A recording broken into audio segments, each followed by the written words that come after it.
Hi everyone, it's Lourdes Galang and I'm a franchise consultant of iFranchise Business Services Corporation.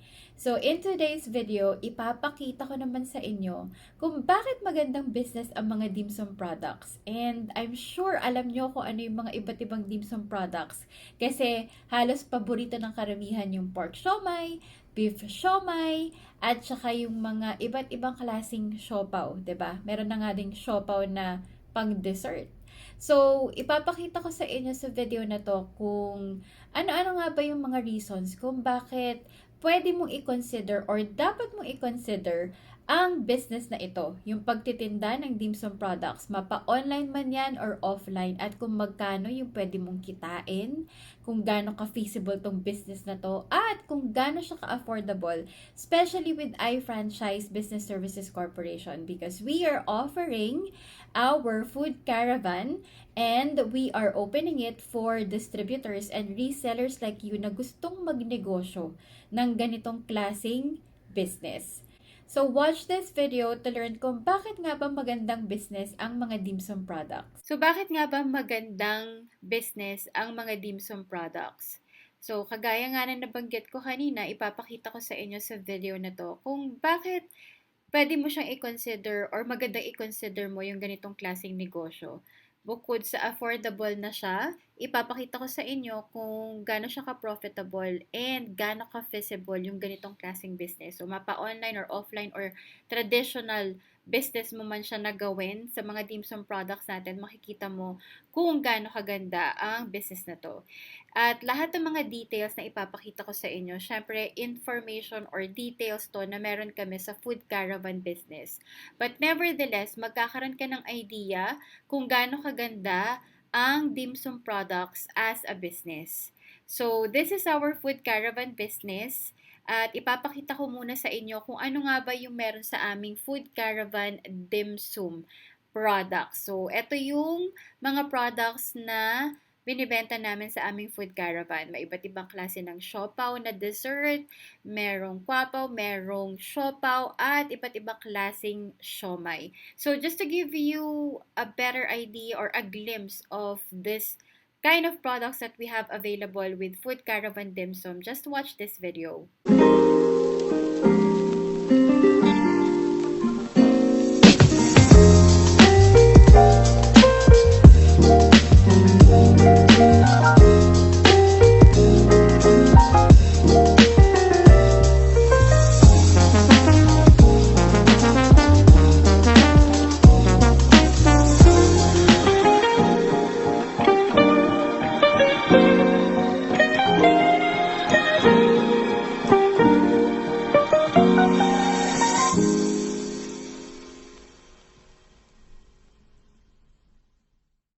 Now, let's take a look at the feasibility of this business. And syempre, pag gumagawa tayo ng business plan, ang pinag-aaralan talaga natin, unang-una dyan, ay yung feasibility ng isang business. And when we say feasibility, ito yung kailangan nating makita kung gaano ka-feasible, that it can be done at mataas yung success rate kapag sinimulan natin tong business na to. So, dapat we're looking at around 70 to 80% ng success rate kapag tinuloy natin or ginawa natin tong ganitong klaseng business. So, gaano nga ba ka-feasible ang pagbibenta ng dim sum products? So, if you're the type of person na mahilig mag-research gamit ang Facebook or YouTube or Google para mag-search kung ano nga ba yung magandang business idea na pwede kong simulan or pwede kong itayo.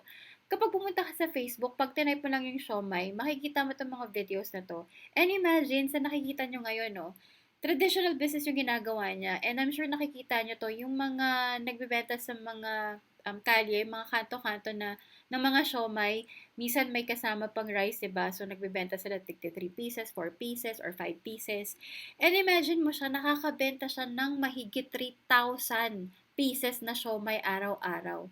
So, na-imagine mo na ba kung magkano kinikita niyan kung alam mo yung profit margin mo pag nagbenta ka ng isang piraso ng siomai. So, later pag-uusapan natin yan, ipapakita ko sa inyo. And then, ito naman, nag-re-resell ng mga frozen na siomai, siopaw. And imagine mo, ang bulk order nila sa isang araw, maabot ng 200 packs ng pork siomai. Tapos, 50 packs of siopaw and 50 packs of Shanghai.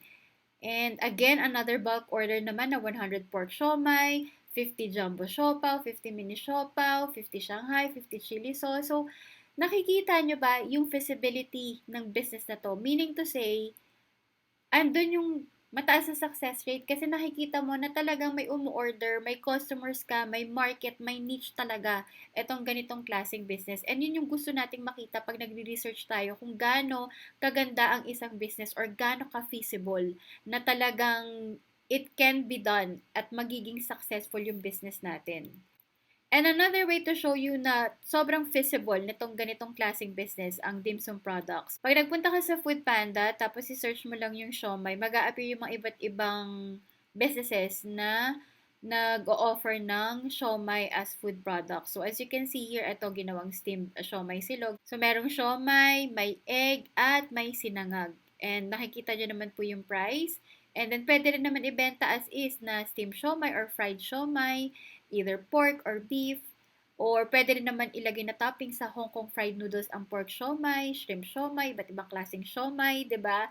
So nakikita ninyo na napaka-feasible nitong business na to kasi once na sinimulan mo tong business na to, pwedeng ikaw din gawin mo 'yan.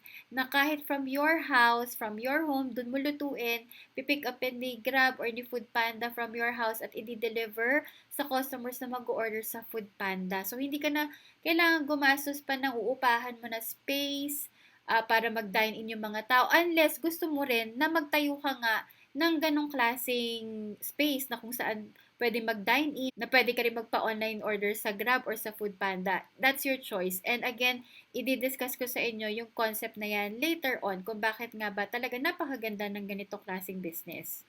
So, pwede mo rin siyang i-list sa Grab as frozen. Kasi kung gusto ni customer na siya na lang yung magluluto ng pork siomai niya or yung siopaw, 'di ba? Pwede rin 'yon. So, ilista mo lang lahat ng mga available na frozen products mo sa Grab and they can order from there. And also, sa marketplace, 'di ba? So, i-type mo lang yung siomai reseller. Marami ka nang makikita dyan na nagre-resell ng iba't ibang klaseng dim sum products. Karamihan, mga pork siomai, siopaw, 'di ba? At doon mo makikita na feasible talaga tong business na to, yung dim sum products, kasi maraming nagre-resell. Kasi kung hindi naman mabenta tong products na to, hindi naman dadami yung magiging reseller, 'di ba? So, makikita mo dito yung potential talaga ng business. And another example, as you can see, 'di ba? Nakikita niyo yung prices kung magkano binibenta ang pork siomai with chow fan? 223 pesos. Ito naman, chunky pork siomai na cook, 193 pesos. Ito ang pricing niya. Siomai silog, 110 pesos. And meron din tayong pork siomai na 45 pesos. So, depende na lang talaga sa'yo yan. Later on, makikita mo yung profitability, yung profit margin. And imagine mo na kung magkano yung pwede mong kitain kapag nakita mo kung magkano talaga aabutin yung isang piraso ng siomai. So, let's take a look at now at the profitability of the business. Yan. So, I'm sure ito na yung pinaka-exciting part para sa inyo kasi gusto nyo malaman gaano nga ba ka-profitable, magkano pwede kong kitain dyan. So, with iFranchise, ito po yung list of prices namin para sa mga municipal distributors.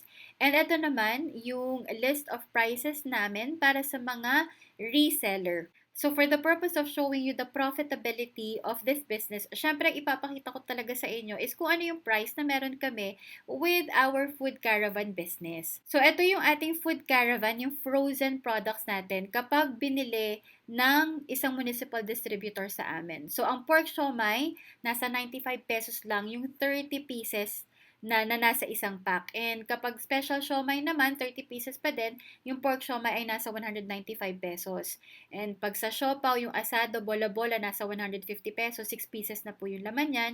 Tiny siopaw, na 12 pieces ang laman, yan, may ube paw, may monggo paw, cheese paw, choco paw, nasa 120 pesos. And meron din tayong chili garlic oil. And ito naman po yung suggested selling price for frozen products. So, kung nabili ng municipal distributor sa amin ng 95 pesos, yung pork siomai, okay, pag binenta ngayon nila ito sa market, sa mga customers na, nasa 138 pesos na po. So, meaning to say, may profit sila na 43 pesos kapag binenta nila ang pork siomai na isang pack na may lamang 30 pieces. So, ipapakita ko sa inyo kung gaano ka-profitable tong business na to with this table. So, in this table, ipapakita ko sa inyo kung magkano ba yung profit na pwede mong kitain kung magre-resell ka at mag-wholesale ka. Lalong-lalo na kung nag-municipal distributor ka or nag-reseller ka. So, may difference siya, syempre. Now, ang ginawa kong example dito ay yung pork siomai.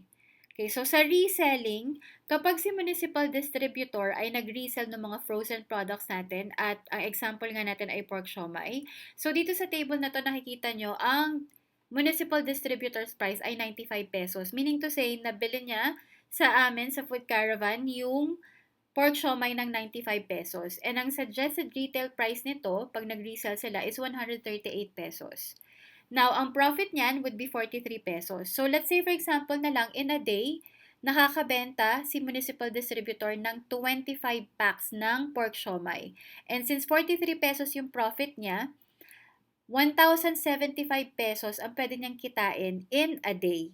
Now, ang potential profit niyan in 30 days, kung sabihin na natin everyday talaga, nakakabenta siya ng 25 packs, tapos may 43 pesos siya na profit, then in 30 days, pwede siyang kumita ng 32,250 pesos. Sa reseller naman, syempre ang price nito ay iba sa municipal distributor. Pag reseller ang kinuha mo sa amin, ang price ng isang pork siomai na may 30 pieces sa isang pack ay 98 pesos. Ang suggested retail price pa din nito ay 138 pesos. So, ibebenta mo pa rin siya ng 138 pesos sa mga customers. Pero may profit ka pa din na 40 pesos. And let's say for example, in a day, nakakapagbenta ka rin ng 25 packs. Tapos times 40 pesos na profit mo bilang isang reseller, then may 1,000 pesos ka in a day. So, ang potential profit mo in 30 days ay 30,000 pesos. Na pwede mo gawin to na nasa bahay ka lang, hindi mo kailangan umupa ng store. So, makakatipid ka sa mga expenses dahil pwede mong i-store siya sa bahay and pwede ka nang kumita ng ganito every day at kung ito-total mo nga in 30 days, yan yung pwede mong kitain. So, yung example po natin na 25 packs a day, example lang po yan syempre. Nakita nyo naman po kanina, di ba sa pinakita ko, may mga umorder ng 100 packs, ng 200 packs. So, dito na po tayo sa wholesale pricing.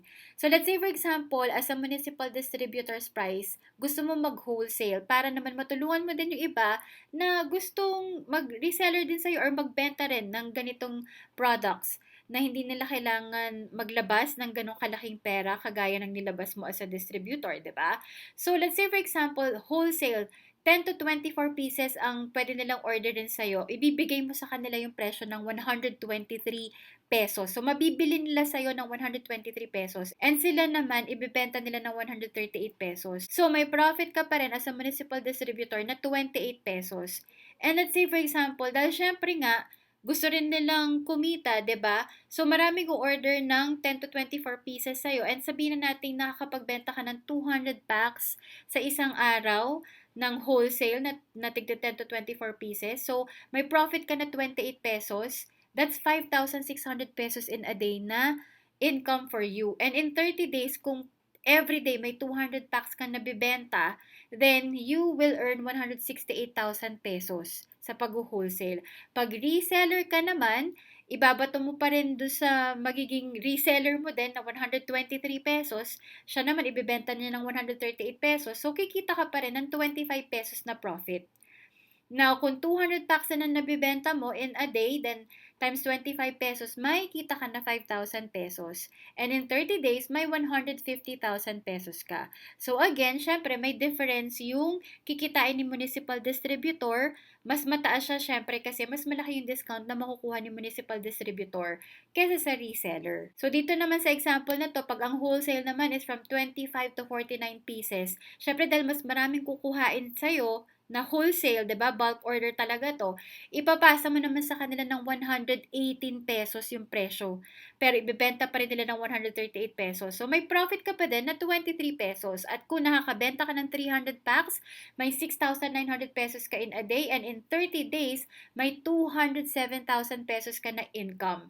Kapag reseller ka naman, ipapasa mo rin sa kanila ng 118 pesos, bebenta nila ng 138 pesos, then may kita ka pa rin, may profit ka pa rin na 20 pesos. At kung 300 packs din ang nabibenta mo sa isang araw, then you will get 6,000 pesos na income in a day. And in 30 days, may 180,000 pesos ka na income. And pag wholesale naman na 50 pieces pataas ang o-orderin sa'yo. Ipapasa mo sa kanila ng 113 pesos, ibebenta pa rin nila ng 138 pesos, then as a municipal distributor, makikita ka pa din na 18 pesos. Kung 400 packs ang kukunin sa'yo, then meron kang 7,200 pesos in a day, and in 30 days, may income ka na 216,000 pesos. Pag sa reseller naman, ganun din, ipapasa mo ng 113 pesos sa kanila, and then ibebenta nila ng 138 pesos. So may profit ka pa din na 15 pesos, at kung 400 packs ang nabenta mo, may 6,000 pesos ka, and in 30 days, may 180,000 ka na net income. So nakikita nyo na po ba kung gaano ka profitable ang business na to sa reselling at saka sa wholesale. Tapos, pwede pa na i-retail mo. So ito po yung prices natin sa Siopaw at saka sa Tiny Pau natin pag ibebenta mo siya in retail. Like nung pinakita ko kanina, pwede mo ilist sa Foodpanda at saka sa Grab na ibenta mo na luto na, 'di ba? Steamed na yung siopaw and orderin, parang sa restaurant kung paano nila kakainin. So ito yung price. So sa asado, pwede mo siyang ibenta ng 35, sa bola-bola, at saka sa ham and cheese naman 37 pesos. So sa Tiny Pau, and 45 pesos and 49 pesos. Sa pork siomai naman natin, meron tayong special at saka budget na siomai, which is 35 pesos yung budget siomai. Yung special siomai natin, pwede natin ibenta ng 45 pesos na tig 4 pieces sila. So magkano yung potential income na pwede mong kitain kapag nilagay mo to sa Foodpanda or Grab or even sa marketplace, diba? Maggawa ka ng Facebook page mo na nagbebenta ka ng mga siomai, siopaw. At pwede kang maging creative, 'di ba? Aside from selling it na tigpo 4 pieces, pwede mong gawin na siomai bilao. And I'm sure nakita nyo na to sa Facebook or even sa Grab or Foodpanda. So, again, pwede mong i-retail ang pagbibenta ng siomai, ng siopaw, ng mga dim sum products sa Grab, sa Foodpanda, or sa marketplace. At ipapakita ko sa inyo ngayon kung ano yung potential income mo kapag binenta mo nga in retail yung ating dim sum products. So, ang reseller's price ng pork siomai ay 98 pesos. So, sa isang pack may 30 pieces. So, i-divide natin yung 98 pesos na yun sa 30 pieces. So, pumapatak ang isang peraso ng siomai or per piece ay 3 pesos and 17 cents. Now, i-times natin sa 4 pieces, ang cost niyan ay 12 pesos and 67 cents. So, ang budget pork siomai, kapag binenta mo siya sa suggested retail price, yung 4 pieces, ay 35 pesos. So, i-minus natin yung cost ng 4 na peraso ng pork siomai, that's 12.67 pesos. So, 22 pesos and 33 cents yung magiging profit mo. And let's say, for example, nakaka-30 orders ka in a day sa Grab or sa Foodpanda or sa Marketplace. So, may kita ka na 669 pesos and 90 cents in a day, and i-multiply natin yan sa 30 days, meron kang 20,097 pesos na net income.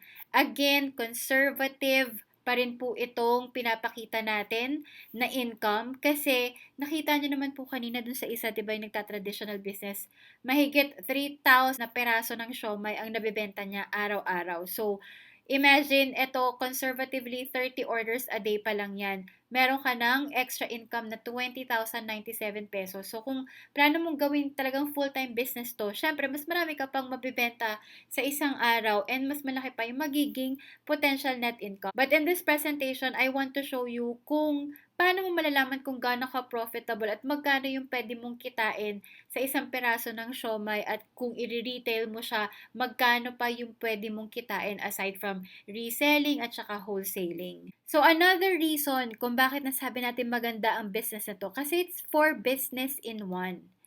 So, whether you're an existing franchisee, or a retailer, or an aspiring entrepreneur, or an online seller already, or someone who wants to get a franchise, kung nandito ka sa circle na to, pwede mong gawin itong negosyo na to. Kung online seller ka na ng mga iba't ibang frozen products, dim sum products dyan, pwede mong i-add to sa existing line of products na meron ka na. Kung aspiring entrepreneur ka, pwede mong simulan tong business na to. At kung may existing franchise ka na and allowed ka naman na mag-add ng additional products, then pwede mo ring i-add tong additional line of dim sum products na to sa iyong franchise business if it complements your existing franchise business, okay? And kaya siya for business in one kasi you can do franchising, you can do retailing, you can do wholesaling, and do reselling. So, kung lahat ng business na yan, gagawin mo, mag-traditional business ka din sa pagre-retail or ilista mo sa Grab or Foodpanda or Marketplace, yung pagre-retail mo, yung pag-wholesale mo, pagre-resell mo, then imagine the possibilities kung magkano yung kikitain mo sa reselling, sa wholesaling, sa retailing, pati sa franchising, kung i-add mo siya, 'di ba? So it's really a good business kasi it's like hitting four birds in one stone. And gaano ba ka-affordable itong aming food caravan business? Siyempre, masasagot ko lang sa inyo kung gaano ka-affordable from our own food caravan business. But I'm sure nakikita nyo naman sa marketplace na very affordable naman talaga na mag-start ng ganitong negosyo. So you could be our reseller for only 15,000 pesos. Masisimulan mo na tong business na to. At yung 15,000 pesos na yan, lahat po yan ay equivalent sa products. So 15,000 worth of products. Meaning to say, pag nag-reseller ka, mabebenta mo rin naman yung 15,000 pesos worth of products na yan at may kita ka pa, may profit ka na nakikitain. And you can also be our municipal franchise distributor for only 120,000 pesos. So kanina dun sa table, nakita nyo naman, may difference po yung income, yung net profit na kikitain mo once you become a municipal franchise distributor from being a reseller. And ang maganda po nito kapag naging municipal franchise distributor kayo, yung mga magiging resellers po namin ay syempre ibibigay na rin po namin sa inyo yung mga resellers na yun to order in that municipal area na ikaw yung franchise distributor. So imagine the possibilities na ikaw nag-wholesale ka na, nagre-resell ka na, nagre-retail ka na, at pwedeng i-add mo yan sa existing franchise na meron ka pa or magpa-franchise ka din gamit itong ating Food Caravan Dim Sum products. Tapos, may mga resellers ka pa na galing sa amin that will order from you, 'di ba? At ipapasa mo lang din naman sa kanila dun sa resellers price nila. Now, why choose Food Caravan? Sa dami ng nag-o-offer na ng distributorship at pagiging reseller nga naman talaga ng dim sum products, 'di ba? Kasi mabentang mabenta yung ganitong klaseng business. Why would you even consider or why would you choose Food Caravan? So just to give you a brief background, Food Caravan is under iFranchise Business Services Corporation. And yung Food Caravan na concept actually was birthed in 2014 pa nag-start. And we have our own commissary kitchen. So ito yung mga culinary masters natin. So you could be assured of the quality ng mga dim sum products natin. And of course, our President and CEO, Ma'am Krisha Ann Loyang Tanabe, has been in the business. And iFranchise Business Services has already gone global. So we have our office in the Philippines and we also have in USA, UAE, India, Japan, and Portugal. And these are our brands. We have food, beverages, health, realty, petroleum products. And as you can see, andyan yung Food Caravan. And we also have coffee spot para sa mga gusto magtayo ng coffee shop nila. We have our barbecue break, Pinoy Station, Juice Station, Potato Humps. We have Wendeli Meat House, iPharma Mart, yung mga gusto magtayo ng pharmacy and convenience store. And gasoline stations. We have our iFuel, gasolinahan ng masang Pinoy. Faces and Curves, and iFarm sa mga gusto mag-invest sa real estate. And nakikita nyo po yung mga affiliations namin. So aside from checking the feasibility, the profitability, the affordability of the business at kung gaano kaganda yung concept ng business na papasukan mo, syempre kailangan din you do a research on the company.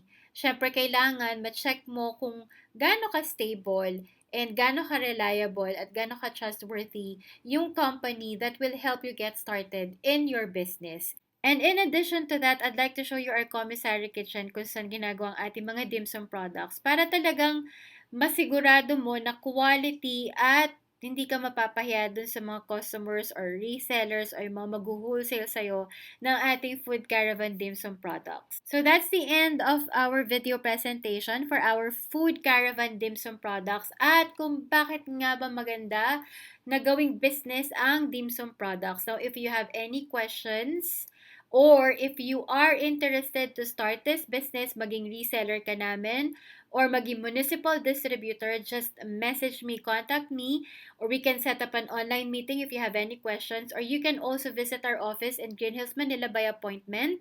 Just call me at 0970-641-1373 or email me at ifranchise.inquiry@gmail.com. Again, this is Lourdes Galang. I'm your franchise consultant. So after watching our video presentation kung bakit magandang business ang mga dim sum products, I hope you were able to get a better idea regarding sa feasibility, profitability, affordability, at yung pagiging for business in one na ino-offer namin from iFranchise kapag naging distributor ka ng aming food caravan. So whether you're interested to join us to be one of our municipal distributors of our dim sum products or as resellers, just message me directly so I can help you get started in this business. So thank you for watching. Bye!